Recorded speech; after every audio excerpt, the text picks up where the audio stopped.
I feel like the people who can commit to something and finish something hard, to me, is the person I would want to hire, right?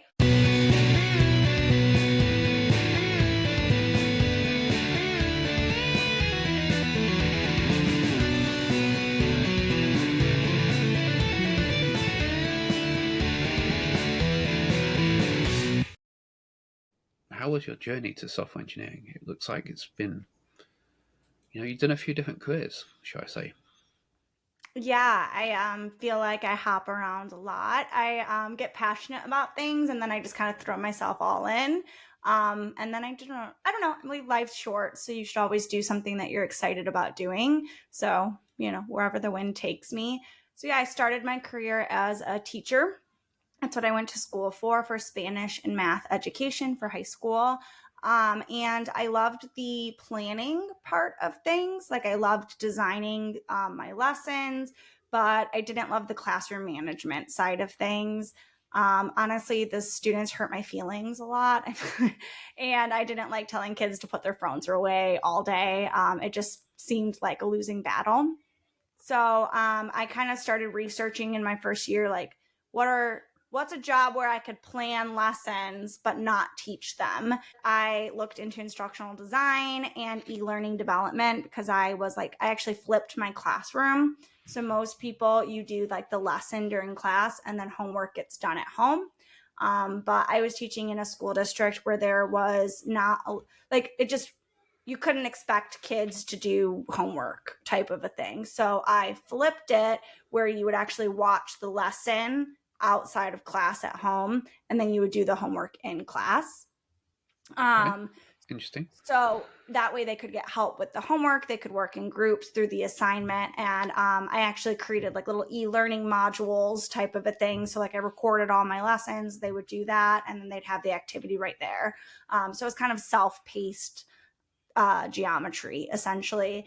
But I loved making those e-learning lessons so much that then I looked into instructional design. I found a local job at a manufacturing company where they needed to get some of their safety training kind of just like automated, and some of their electrical training. So they hired me, and I started actually creating like real e-learning, and that's where I learned to code for the first time.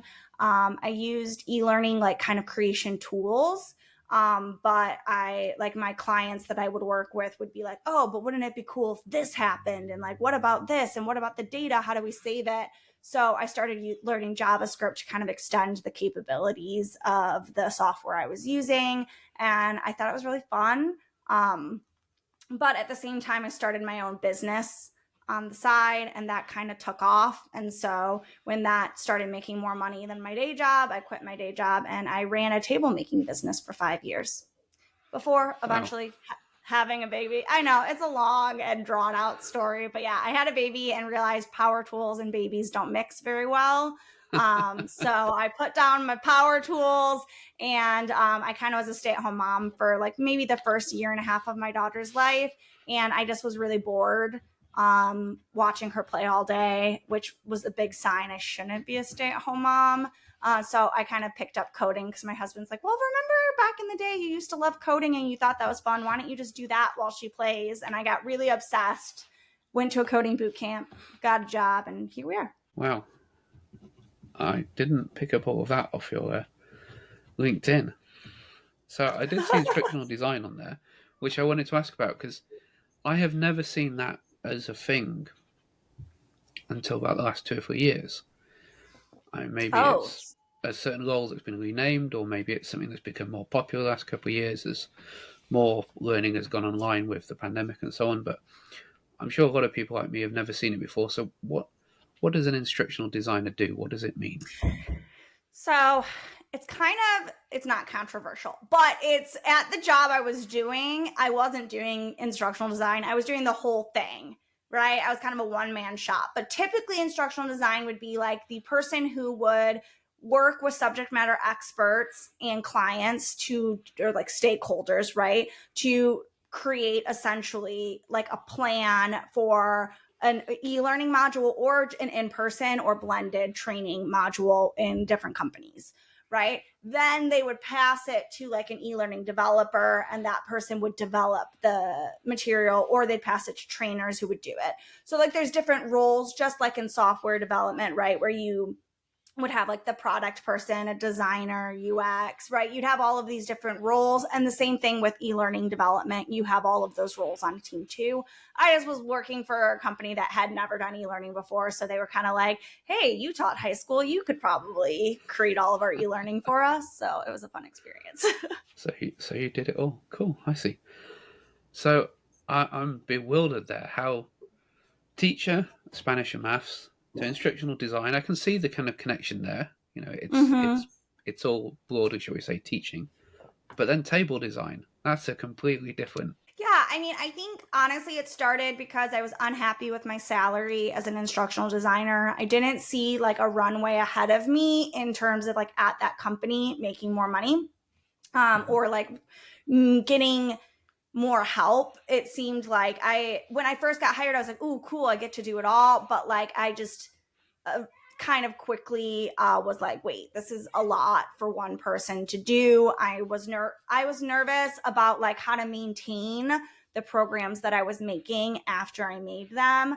I was also like flying to different plants to like kind of be like the IT person to like set, because like the employees didn't have computers. So I would like fly and meet a shipment of computers. Then I'd set up a classroom full of computers. And then I would like be there for like IT support as people went through the e-learning. The plants didn't have internet. So I had to make sure like all my stuff could run locally. There's like, and like, there was just like a lot of debugging, and it was like a lot. So I was like, how can I make more money? Also, how can I work from home? This was 2016. So, like, at least Mm. in Michigan, working from home wasn't a thing. It was pre COVID. So, I was like, I think the only way for me to like work for myself and work from home is to start my own business. My husband and I had found, we wanted a long, skinny table that goes behind our couch that we could put drinks on. And I looked for this everywhere, and I couldn't find one that was as long as our couch that wasn't like $3,000. So I was like, you know what? You're crafty, husband. You can do this. And we lived in an apartment. We didn't own any power tools. So we went to Home Depot, and they actually can cut like boards to length for you. So we just did the design before we went. We then like had all of our cuts. They cut the boards, and then we just came home, and in our patio area in front of our apartment, we like nailed it together and stained it. And then we had a table, and like people kept coming over, and they'd be like, "Oh my gosh, this is so cool. It's like so long, and this is so nice for drinks." Facebook Marketplace was like just becoming a thing, or at least it Mhm. was. I was just realizing it was a thing. So I was like, what if I posted this on Facebook Marketplace and then it sold? I could make $100, and then we would just build a new table for ourselves. Because like it was fun to build, it was easy to build, and then like maybe I could make a few extra $100 a month, right? I posted it, it sold, I was super excited, and then I was like, could I sell this in more places? So I found out about Etsy. And so I put it on Etsy, and I went to bed and I woke up and we sold three. And we sold three across the country. And I hadn't thought it through. So I was like, husband, please figure out how to ship these across the country without spending $1,000, because someone paid $100 for this table. So now we need to build three of them, and we need to make sure that we can ship them for somehow less and still make money. So I think I remember we didn't have power tools, so we called my dad up because he had some like woodworking tools in his garage. So we went over, and my dad was like, Callie, this is a ridiculous business idea. Can we please calculate how much money you're gonna make after shipping and materials? And it was like $2 an hour. But I like in my head, I was like, but like it's the concept. The concept works, right? Like people want these tables. And yeah, my husband is like really smart and figured out how to like make them IKEA style. So like basically like the legs twisted into the tabletop, and then you put the base on it, and you could ship it flat. And it was like $40 to ship. Obviously, we didn't make any money on the first tables, but then I was like, all right, now I'm going to get better at this. So yeah, so we just kind of went from there. I made more designs. We like stepped up in machinery. And yeah, within a few months, we had like a whole Etsy shop with lots of different products and people were buying them. And one day my boss told me that I was being pig-like and talking too much during a training session. And I was very offended. And so I walked out and I called my husband and I was crying. I was like, she called me a pig. And I was like, can I quit? And he's like, can you make enough money on the business? And I was like, yeah, I got this. And I walked in and I put in my 2-week notice. And then, yeah, for 5 years, I just built tables in my basement. So that's Yeah. terrible about the boss, but Yes. setting that aside, that's a great Yeah. story. I mean, I have met so many people who have burned through their life savings starting a business. And Yes. it's normally big because they've had this great idea, they spent ages building a great business plan, they've thought it all through, they've worked out exactly what the profit margin is and made sure they're going to make hundreds of dollars or pounds an hour and compensate for their salary before. And they burn through all their cash getting this business cards, and it's going back a few years, business cards and a website and all this stuff set up. They never talk to a customer and see where anyone will buy what they're going to build. Oh, yeah. I feel like you got to do it. You do it just like you build software, right? It's like an iterative approach. Like you test, you run I like to think of it as you run an experiment. You run an experiment, right? Like Facebook Marketplace was my experiment. Do people want these tables, right? Like, and yeah, they did. And then, okay, do people all over the country want the tables? So let's put it on Etsy. Yeah, they do. Can we even build a table? Is this a profit? Like, you know what I mean? Like, how much can we make per hour? And so I feel like it's just, I feel like I build software the same way. I'm approaching my like kind of passion project, coding with Callie, the same way. Is it's just like you just try something, you see if it works, and then you kind of like adjust. Yeah, I love that. So in business terms, have you led the lean startup? It's very much that. Build your MVP.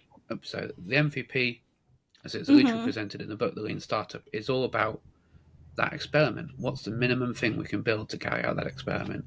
Test the hypothesis, and you've absolutely done that. I love that approach. It's great to see. I wish more people would do it. It's also good for you personally too. Like, do I like this? You know what I mean? Like, do I want to build thousands of tables? You know what I mean? Like, do I like sitting in my basement stating things? Like, should we buy a house to do this? And that's literally what we ended up doing. We ended up buying power tools, and then oh my gosh, the amount of sawdust in our tiny little apartment. And then like, I'm pretty sure our neighbors immediately called and complained about us. So like, yeah, pretty quickly we were like, all right, we need a house, we need a basement. And then every step from there was like, let's try out a new product. Let's try out a new design, Tying that then back to software, you said that's how you approach. So when you do software, do you do test-driven development in that kind of approach, or are you a different approach to things? I definitely do the MVP approach. I try to think about like what's like the minimum amount of features and stuff that I can do, but I wouldn't say I'm quite test-driven development. I would say I'm like feature then test type of a thing. Okay. But I don't really, I know probably unpopular opinion, but I don't really like to think of all my tests before I do it. I feel like software for me is like still creative in a sense. So like, I like to just like kind of see where my code takes me a little bit. So like I have a plan and then I try to implement it and then I'm like, all right, does this work? And then we go. But I will say like, I do things manually before I automate them. That would be a way that I like kind of get something spun up quickly. So like my current website for Coding with Callie is like a bunch of JSON objects, right? Serving like for the front end. I use AP, at first I hard coded all of the content on my page, right? Got that working. And then I was like, oh, wait, now this is really hard to edit my website. I have to redeploy every single time. Okay, so like what's one step further I could do to make this easier on myself? So like, okay, well, I'm going to make an API route with a database and I'm going to put my content in JSON objects and then I can just hit an API endpoint. Eventually, would it be nice to have an admin portal where I have like a beautiful like blog, like I edit button and I can like craft everything? Yeah, but like if I made that the first step to making my website would never have been made. You know what I mean? And like, so that's kind of my approach to everything in life is like, what's the easiest, quickest way I can get this done? And then I'll just let like my experience with something, like tell me what the next step is. Cool. I love that. I wish so many more people would approach building software that way. Again, I've seen so many projects built where people have spent months planning it, months thinking about features, go off and build a load of stuff, and then customers don't really use it, or you've not quite got it right. And I've been totally guilty of myself. My first, shall we say, web-based business, we spent 4 months building this website, and I absolutely insisted we needed some core features that were about 3 months of the build.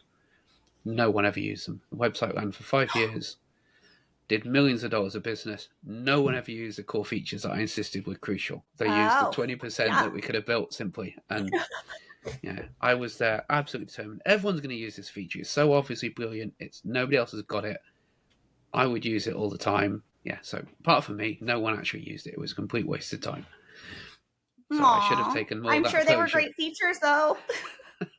Well, I thought so. I still think so, and I still wish some of the websites actually had that feature. But turns out I'm pretty much alone there. No one else did. So if I tested that, we could have launched months earlier. Yeah. Been profitable months earlier. Yeah, I think so. I also feel like I could think of features, but why spend the time thinking of the feature if I could just also like roll out something super simple and then be like, hey, what would you like next? You know what I mean? Because like once you have people using your website, they're going to like have like a ton of feedback for you. I also like to a certain extent like for testing too. Like I have a Slack channel in my Slack community for like bugs. Like you find a bug, let me know about it and we can pair program through it and make it a learning experience. But also it's nice because now I have people who want to find bugs for me. You know what I mean? That like I don't have to put the effort into finding. That's really cool if you've got a community like that. I don't like it when Microsoft does that and we have to find the bugs for them. Yeah, I mean, I definitely don't feel like I'm building software like that's going to actually be the product. I feel like more like the content I'm putting on is kind of like the software's just getting my content out there. But yeah, I think I'd have to approach it differently if I was actually like the software's doing the thing that you want it to do. People would probably be angry if they had to find bugs for me then. Cool. So after the table design, then it looks like you've spent several years working for some fairly well-known companies doing software development. Again, how did that transition? As you say, power tools and babies don't go together well. How did that transition from table design to software development happen? What was that journey like? Okay, so yeah, so during COVID, our business blew up, which was really lovely. My husband was actually able to quit his job and come home. We at the same time kind of decided to start our family. So I took a step back from actually like building. So like for the first few years, I was the one building full time. My husband still had his day job. And then we flipped during COVID where I ran like the business side of things, the sales side of things, but I was pregnant and only did a little bit in the shop. So yeah, it exploded. It was really nice for a while, but there just were like downsides too. I didn't love that. So we started selling as a supplier through Wayfair, but Wayfair's return policy was pretty much like anything goes. And so like our tables that are like handcrafted and take 10 hours to build, right? It would be like somebody would get it and then just change their mind and send it back. And then like they wouldn't package it as like intricately as we would. So then it would be broken on the way back. So like we couldn't do anything with it. The margins were really low. Wood prices went crazy. It was also like seasonal, right? So like Thanksgiving, we didn't get to celebrate Thanksgiving because it was literally like we were pulling 24-hour shifts to like get everything out the door.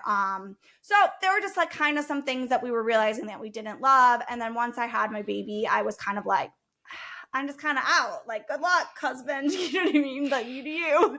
And then he realized like he wanted to go back to like his career. So we kind of just shut it down. And he went back to work. At that time, he was like talking to one of his friends who is a software engineer from college. And his friend was like, hey, like if your career, like you don't love it and you're like looking to go back to work, you can do these coding boot camps and you like learn to code really quick and then go get like a really good paying job. And my husband was like, there's no way I would like to do that. but I know someone who might. So he brought it to me and I was like, oh my God, I have a newborn. You think I could do a boot camp right now? Like, no. But then I kind of marinated on it and I was like, I did like coding back in the day. I don't think boot camp, I'm like, I can't full time do anything, but like, maybe I'll just start it as a hobby. So I started like the Odin project. I went and did like hack reactors. They had like basic JavaScript courses for free and with like little like inline coding on the website. So I thought those were fun. I did Codesmiths as well. And I just like quickly was super obsessed and I loved it. I stopped paying a lot of attention to my daughter and I was like, this is a problem. Let's just full out do this. So I signed up for Hack Reactor. And I went through the Hack Reactor full-time program. My daughter went to daycare. Everybody was a lot happier. While I was in boot camp, I was like, listen, this is costing me like $25K. I need a job. So I started posting on LinkedIn throughout my every day. I would post like what I learned that day, what I was working on, a video of whatever I was doing, a screenshot, and like kind of just over the few months, I started getting people who were like excited for me and like helping me learn things and like reaching out and building a community. And it was really fun. And then, yeah, the last few weeks of boot camp, a recruiter from Moody's Analytics reached out to me and she was like, hey, we're starting this new product innovation group. We like need some full stack developers. So I went through the interview process and I actually got my offer on my graduation day from boot camp in 23. And yeah, I started there and it was great while it lasted. But I ended up getting recruited from HashiCorp and made the jump over there about 2 months ago. Cool. I mean, that's, at least to me, Moody's Analytics are a very well-known company, so it's a good name to have in your CV as your first role. So that's been a great start to varied career to then jump straight into a very well-known company and probably doing some interesting software, I guess, if you're to do with any of their analytics. And then HashiCorp is another very well-known company. So it was very cool there? When HashiCorp reached out because I was like, oh my God, wait, what? HashiCorp? I use Terraform at work. Like, you want to talk to me? Like, no way. So like, I definitely approached it as like, there's no way I'm going to get this. There's no way like anything's going to come of it. So like, oh my gosh, they had so many interviews. I think it was like 6 interviews or something like that. Wow. And I just treated every single one as a learning experience. And I'm like, oh my gosh, I get to sit down with the staff engineer who has 20 years experience for an hour and code with them. Like, sign me up. Yes, please. So yeah, like I feel like maybe I should have taken it more seriously, but maybe it worked that I didn't think I was going to get it. But yeah, I just was pretty much like, all right, and I have 1 hour with you, genius. Please just teach me all of your ways and like through osmosis, give me your brain. But yeah, it was a really good interview experience and I really love my team. And I am learning so much. Like the first few weeks, my brain hurt by the end of the day.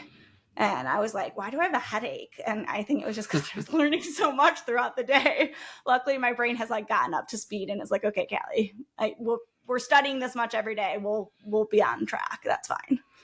So a few questions then. What was the interview experience like? You mentioned 6 interviews, but were they a lot of pair programming? Was there kind of leak code style tests? Or was it more behavioral interviews or more of a informal chat? Kind of all of the above. Not really leak code though. So like I talked to a recruiter first and I just really bonded with the recruiter. I felt like she was like trying to find the best match for the job, but she was also like looking out for me in the chat. I felt like she was kind of like, what are your goals? What are you looking for? Because of like, this role's not the one. Maybe there's another one or a future one or something like that. So I just felt like it was a very transparent, open conversation that led to meeting the hiring manager and doing an interview with the hiring manager, which I actually did in the waiting room or in the, what is it called? Like I was at Wendy's and I was in like a table at Wendy's because my family was road tripping to Florida.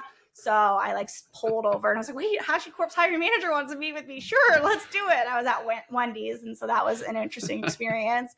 But yeah, that was just kind of like a general chat. He asked some questions. There was like some technical, but it was more, I felt like the experience was very much like just like tell me real world, like what have you done? What do you have experience with type of a thing. And then from there, I got passed along to like 4 technical and behavioral interviews about like culture fit, uh, system design, observability, because I'm on the observability team, and then like a pair programming coding challenge, which was pretty much just pair programming. It didn't feel like a test. It felt like me and this super genius staff engineer were going to like do this together. I Googled during it. We talked about different approaches. It was and all of it through and through, I would leave the interview being like, that was super fun. That like, I really liked that person. And like, it just felt like a good fit. And so Yeah, I was that's awesome. shocked when they felt that way too, but from my side, it felt that way. That sounds like an awesome interview experience because too many of them Yeah. are confrontational. They're kind of testing people, and so it's great if you have something that's so positive. Yeah, Shout it out was to like, HashiCorp do for you that. have it? Tell me about an experience where you did this. And then they would be like, but like, be honest. And so, like, a lot of times I'd be like, I haven't done that. I feel like this is an area where, like, my current company needs to work on, or like my personal project that I'm working on lacks in this area. And then we would talk about, like, okay, well, if you were going to focus on it, what would you do, type of a thing. And like, yeah, I just feel like I learned a lot through the process, and it wasn't as focused on like, we're quizzing you. It was focused as like, where are you at as a developer? Where do you want to go? And like, it's just, are you the right fit? Are you in the place that we need someone to be at for this, area of work? Yeah, it sounds like a great approach. Like I say, I wish more places interviewed that way. 100%. Yeah. Cool. So alongside the day job, then you've got this coding with Callie that you mentioned. Tell Yes. us a little bit more about that. So yeah, that started when I was at Moody still. My boss found out that I was working a lot of extra hours, and he was like, please don't do that. You're going to get burnt out. And so I would pretty much like, I'd work all day, and then I'd spend a few hours with my daughter, and then I'd put her to bed, and then I would just like study all night. And I would study specifically for work, and I would just keep working on work things, right? And he was like, no, that's terrible, don't do that. So I stopped, but then I was like, but wait, I really love studying, and I really love coding at night. So like, what am I supposed to do if I'm not allowed to do more work? So I just decided, like, okay, I need to do something for myself, and something that like I'm going to enjoy and focuses on the areas that I want to learn about. And so that's where Coding with Callie kind of popped up. I was like, I really want to make a full stack project, like MVP, right? I want to deploy it using Kubernetes. And I kind of want to like put all of these things that I'm doing at work, where like I'm doing a ticket here or there for work. I want to put it all together and do it all on my own. So that's kind of how it started. I was like, what would I want to build a project about? And I love coding and I love teaching. And so I was like, you know what? I'm going to just throw it out there on LinkedIn and see if anyone would be interested in building an MVP with me. So I made a LinkedIn post, and I was like, hey, anybody want to do a 10-week? Every week we code together, and we like get to the point where we build an MVP. And 80 people were like, yeah, let's do it. So I was then like, I'm going to need like a little bit more structure for this, because it was people all around the world. People were asking if this was going to be self-paced or recorded. And like, I had no plan. So over like holiday break, I was like, I'm going to put together on my website, and I just put together like as simple as I could. Like, I would have a page for each week, and I would record the videos, and I'd put them on the page, just like a long column of videos. And then the original idea would be everybody would do the assignment for the week, and then they would watch my videos after. But it turned out that was too difficult for some of the skill levels we were at. So people wanted it flipped. But because like I was just kind of making it up as I went, it was pretty easy to flip it. And so then I would post the videos when the assignment came out. They would all watch the videos, code along with me with however much support they wanted. And then they would upload like that week's branch of their like GitHub repo. My favorite part of this thing was then they would have to, in order to get like credit for finishing the week, they would have to then go and pull down 2 other people's code and do code reviews. And so I really liked that, like that was part of it. But then I tried to add Stripe to my website and I had a memory leak. So we had to quickly pivot from there. So now my courses are unteachable and it's just not exactly the way I want things set up, but we'll get back to there. But yeah, that's kind of how it started. It was just my boss telling me to stop working for work. I made a LinkedIn post and then felt like I had to deliver on my LinkedIn post. Cool. How many people are going through that and how's it working out? So we had 80 people sign up and say, let's build this full stack work like application together, and 4 people finished. So right. It's hard. It is supposed to be a bridge between like your coding boot camp or your CS degree, or that like I can build a simple CRUD application, to what would be expected of you at work if you were delivering an MVP to production. So, right, so you have like testing that needs to be in there end to end and spec. We have like error handling. We have authentication and authorization with like by scratch using JWTs. So like it's pretty intensive.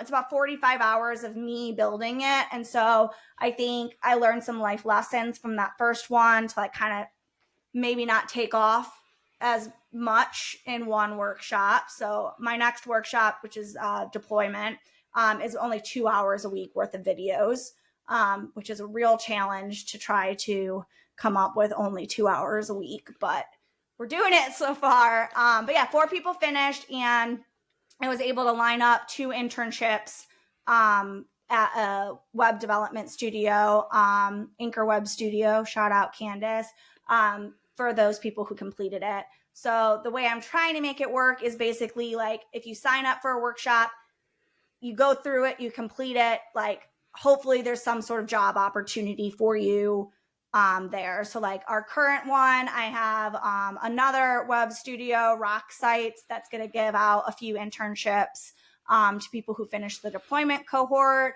I am raising a Junior Devs Jobs Fund where like I will pay people to work on my website to hopefully get us back to a point where maybe we can migrate off of Teachable and run the workshops back on the website. So yeah, trying to get junior devs motivated to kind of like finish some of these like more intense projects, and then also trying to get some people some real world work experience. Cool. That's awesome. So how did you go about finding the people to offer the internships for the people that are completing the course? Just LinkedIn networking, man. So I just like, I see somebody posted like with Anchor Web Studio, Candace had posted about how basically like she was having a hard time, I think, getting a job necessarily. And so she decided like, hey, if like no one's going to offer me a seat at the table, I'm just going to build my own table. And I loved this idea of building your own table, ironically, because I used to build tables. So I just thought it was kind of fun. But I loved the idea. And so she started her own web business and she was like booking like crazy. And so she was posting about it. And so I just reached out and I was like, hey, sounds like you're booked. Maybe you need some help. Would you like a junior dev? And we kind of chatted about it. And then same with Doug from Rock Sites. He was a guest speaker at one of our meetups. We have free weekly meetups, and he was a guest speaker. And I just really loved his approach to how he finds clients and books them, and how he like creates passive income from his projects. So after he spoke, I asked if we could hop on a Zoom call, and I was like, do you have work for junior devs? And he was like, not right now, but I'll get it by August. And so I just feel like I'm just trying to network and find people who like have a similar mission as me. And I'm trying to find a win-win, right? So like I can promote that your business is partnering with me. I can give you some junior devs who like I know are really hardworking and driven, because these 4 people finished something that 80 or 76 people didn't. You know what I mean? Yeah. So like, yeah, I know these are hard workers. They built this, right? And so I think hopefully it's a win-win for everybody involved. Yeah, but that's awesome. I was hoping you'd say something like that because again, the people that are new to the industry that are struggling to find roles at the moment, there's a lot they can take away from that. You've just listed some great lessons that they can do that themselves. They can be on LinkedIn posting, they can be connecting people, they can be reaching out, having those conversations, and as you say, either build their own table or reach out to somebody that's doing that and say, "Hey, do you need some help? I'm available, freelance, part time, internship, whatever. Let's find a way of working together." And again, make it a win-win. Cool. I Yeah. love that. Yeah, it's interesting you talk about that 80 to 4 people finishing. I ran a cohort course last year around my coding challenges, similar sort of thing, and I ran that on a platform that talked about cohort courses being the future and promotes them very much from the fact that if you take self-paced learning, typically I think something like 5% of people finish a course that they've bought, which is shocking. And their It is, promotion yeah. of the cohort courses is that 80% of people finish them. Oh, As I've talked to interesting. more, I didn't know this. And we just, because I naturally just went from like, oh, this will be completely self paced to I'm like, wait, no, cohorts are the where it's at. But it's funny that research actually backs it up. well, I haven't seen that. I've seen that cohort courses people don't follow through as much. Oh, It's really? more Okay. than self paced, so it's been more than self paced, but it's not their 80% completion rate. I've Yeah, still I seen that the agree. completion rate has been maybe better than a 4 or 5%, but perhaps not really pushing above 10 to 20%. I But think I've just we're finished. higher than that for so I'm in my second cohort now. It's a deployment workshop. It's called Deploy in Public because the way you get the like credit for the week is actually making a LinkedIn post. Because I'm just trying to get people networking and putting themselves out there. But we had 30 people sign up. I think we have 4 people. So what is that? Like 10%? Yeah, so double. We have 4 people who are like solidly going through it, turning it in on time every week. But I would say we have another like 5 to 10 people who are still working on it. They're just kind of not up at like they're not staying on track, which is fine. It's not like an expectation that they stay on track. But I'm hoping that we get like 40 to 50% complete the cohort is like what it's kind of looking like at some point. Maybe not by August 1st, which is like the day of like it's done. Yeah, in my personal experience, I've seen that the cohort ones have been more like 20 to 40% again as well, so not as good. So I'm always looking for ways that I can improve that myself. So what have you I found don't that's made know. a difference for this? I don't even know if it's my goal to improve it because I feel like for me, my goal is to find like, I think there's a personality type or like there's like, maybe not personality. I feel like the people who can commit to something and finish something hard to me is the person I would want to hire. Right. So, like, I want to put knowledge out there. Like, learn to deploy. Everyone should learn to deploy. Learn to deploy at your own pace whenever you have time. Right. But, like, for me, the people I want working on my website or I want to hook up with internships are the people who are like, I'm going to do this. I'm going to get it done. And so, like, I don't really care how many people I find out of the cohort that do that, but like, those are the people that like really drive me to continue making things and like trying to get donations to the junior dev fund and like, and create these jobs and mentor through it is because like, I feel like those are the people that like need their voices need to be heard and seen in the industry. And those are the people I think are ultimately going to be successful. And so I guess I'm trying to find those people. Maybe I don't know. I don't know what the goal is. I'm approaching it differently. I mean, my point of view is they're paying for the course, so I want them to get something out of it. I want them to get value. Again, I'm perhaps dealing with more senior people on my cohort, so they should already have jobs. They should already be doing that. So instead, I'm looking for how do I help them at the next level, and how do I want them to complete it so that I know that they've had value for money. So Do I you guess talk to it's those people? Because I think my next thing would be like, let's have an interview with the people who don't finish and like, what's the reason? You know what I mean?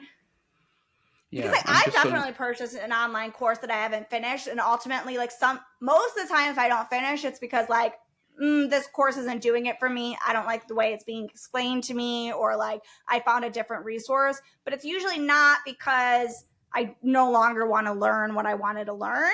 But I don't think that that's always the case, that it's like the course's fault. I think a lot of times people like aren't motivated. Like they think, oh, I would love to learn that. But then when it gets too hard, it's like, do I want to learn it that much? So like, I don't know. I feel like I would want to weed out to figure out like, is it me? You know what I mean? Like, what do I need to do differently to like help you? And as long as like it's not me, then I feel like it's okay. I don't know. Yeah, and the other thing on that I think you touched on there is I've had this habit in the past of if I bought a book, I read it cover to cover. If I bought a Yes. course, I did the whole course. Maybe that's been a little bit an obsessive approach in the past, but what I've started to do more now and change myself to is to actually say, well, just because I bought the book, I don't need to read all of it. I bought the book for this bit of knowledge. I can just read the relevant chapter. Or, yes, I bought the course, but I don't have to do all of it. Maybe the value is in this chapter, this section of it, this module. I can do that bit, and then I've got the value I need from it. So again, maybe that's part of the answer for people. And also like, so do your courses expire, or is it like lifetime they have access? Because in my head too, like sometimes I'll buy a book and I want to read it cover to cover, but like sometimes life gets in the way, you know? Yeah, so like I'll go back, I'll finish the book. Like I have a Python book that's like game-based Python programming. I don't use Python ever at work or in my personal life. So like I read the first few chapters and then I put it down for a Kubernetes book instead. But it was a great book and I totally plan on getting back to it. And if the author was sitting there like, I'm somehow tracking how Callie's reading this paperback book, why is she not finishing it and like taking it personally or not? Like, it's nothing personal, just life got in the way. I had other things that are more important, but like, person who wrote that Python book, it's good and I will return to it, you know? Yeah, absolutely. That's so true. Especially as you say, once you've got kids and a family and other things that get in the way. It's just part of life, isn't it? Yes. All right. Well, thank you very much for your time. It's been great speaking to you, Callie. You too. Thanks, John.